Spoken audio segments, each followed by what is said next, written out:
Let us wrap the week. I want to start with a poll. We always have a poll running on our StockCharts TV page on stockcharts.com/TV. That's where our live stream is running 24 hours a day, 7 days a week. We're also, of course, sharing that out via social media. The question was, what are you planning to do with your current investments in the stock market over the next 2 months ago? Choice one, continue to buy stocks, which was by far the most popular response. About 55% of you said that. Number two, hold stocks I own and don't buy.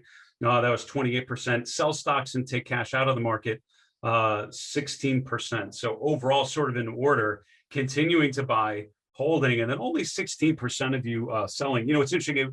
We don't do that question often enough to know what a normal response is. I wouldn't be surprised if on average that skews a little more positive. Questions like that, like do you tend to be buying or selling in general, barring some huge sell-off. In general, people tend to be more net buyers than sellers, and that makes sense if you look at what stocks have done over time. I mean, they tend to rise, and so being short the market, I've always told people you're fighting the major headwinds of the evolution of the equity markets over time. So you can short in the short term, but don't make it a long-term thing, because that's not most likely not going to play out very well in your favor.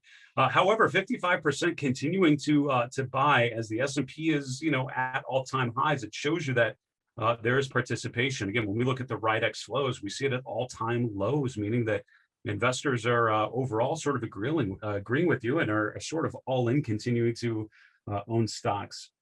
Let's wrap the week here and look at very quickly. We'll look at what's happening in the market today, how the week closed off, and we'll spend a couple minutes on the wrap the week chart. This is where we look at just the weekly returns on the major asset classes. Then we'll get as quick as we can to the Mindful Investor Live ChartList, which is a systematic way every week of reviewing the major themes in play. Today, the S&P essentially closed up about 0.2%. Most of that came, to be honest, in the last 30 minutes of trading. So if you're looking for that last hour, last 30 minutes as a sign of overall sentiment, certainly stronger today than in the last couple of days. And most of the days this week, you actually distributed into the close. Today was more accumulation going into to the weekend. So the S&P new closing high 42.47 or so. If you look, mid caps and small caps pushing ever higher. So today was a day when actually financials were the number one sector, followed by consumer discretionary and technology. So the small cap index up pretty good. That's a bit of a mean reversion play, because financials have been struggling, really given rates coming down, the yield curve flattening. That's been worse, but a nice contrarian bounce higher in the small cap index. The VIX is back continuing below 16 right now. Looking at bond prices, a bit of a reversion back. We had an acceleration higher in the TLT, getting above 140 for the first time in quite a while, pulling off just a bit, 0.2% overall, and 10-year yields around 146. And again, that 1.5% level was a key support that we focused on, violated this week to the downside. Very quickly, elsewhere, precious metals down. Gold was down about 1.1%. Oil prices held in okay. Didn't really help energy stocks, which were down. And cryptocurrencies continue to be incredibly volatile, but Bitcoin chipping away, pushing, trying to push higher, is off a little bit from the high yesterday, but just back above 37,000. Ethereum, though, which a lot of people have looked at as outperforming Bitcoin recently, which is true, has really been at a pretty consistent downtrend here for the last 48 hours or so, down another 3% today. Let's look at the wrap the week chart. This is a chart that just focuses on the returns of the major asset classes in the last 5 trading days. We'll look at this together and then get to some other charts. Here in black there toward the bottom, we have the S&P 500, which spent by the end of this week up 0.4%, almost exactly in line with that was the US dollar, again, using the UUP as a proxy for the dollar index, up about 0.5%. What underperformed the S&P this week? Gold was actually down 0.8%, similar negative return on emerging markets, down about 0.8% as well. Everything else outperformed the S&P this week, starting with the NASDAQ 100, which was up 1.7%. Oil prices up 1.7%. Bonds up 1.7%, and then the best performers, small caps, up about 2.1%. We don't include Bitcoin on that chart. It actually is right in the middle of the pack this week. This is Bitcoin here, up about 1.1%. It skews the chart because it sold off pretty good there on Tuesday and Wednesday, but recovered pretty much all of those losses to finish with a gain for the week. So overall, I mean, not a huge dispersion, right, between these. I mean, overall, it was the S&P up a little bit, gold and precious metals, emerging markets down a little bit. Everything else up a little bit more, but no dramatic outperformers. And cryptocurrencies were actually netted out to a fairly flat performance for the week. Let's get to the Mindful Investor Live chart list. So as a reminder, this is where we like to spend a good amount of this segment every Friday. If you've not used this chart list before, you can actually get to it from our articles page. So if you go to the articles tab at the top of the StockCharts page, go to my blog, which is called The Mindful Investor. You'll see a link at the top in gray that says live chart list or something like that. You can click on that to access these charts that we're looking at. By the way, I just published about 40 minutes ago when we're recording this here Friday afternoon, an article basically talking about rates breaking down, bond prices breaking out, 3 charts to sort of follow those themes and track those trends and their implications for things like the financial sector, things like growth stocks and NASDAQ and others. So check that out on our articles page. Includes a video as well that I talk through some of those key charts and themes. All right, so looking at the Mindful Investor Live chart list, we start with the big picture, start with the market trend. This is the market trend model that I've been following for years. I created this a number of years ago when I was looking, trying to create a systematic model, not as a way to manage a portfolio or even manage my own investments. And so I don't think of it as an output. I don't do anything based purely on this model, but it's something that is an input in my process. I like systematic trend following models. I like screening for stocks breaking out and breaking down. That doesn't mean I would just blindly buy or sell any of those, but it points me in the right direction, helps me understand the overall environment. So the market trend model looks like this. The long-term model remains positive, which it has been since last summer. That makes sense when we're at or near all-time highs. That's where the model should be. The medium-term model for me is more of the risk-on, risk-off side. That's what tells me overall to be looking for new, aggressive, long ideas to be trying to hit home runs, or do I want to be thinking more about risk? So should I be focusing more on return and potential upside or risk and potential downside? It turned bearish about 4 weeks ago and has told me to remain cautious and be thinking more about the risk side of the equation. And what's been good about that is it's helped me recognize things like home builders, industrials, things like John Deere, financials starting to roll over a little bit, and recognizing when support levels are reached and when support levels are violated, and when trends evolve from accumulation phase to distribution phase. That's the essence of what this model is doing right now. And again, so it's telling me not to be too aggressive in the upside, to expect limited upside until this turns back positive, remaining negative today.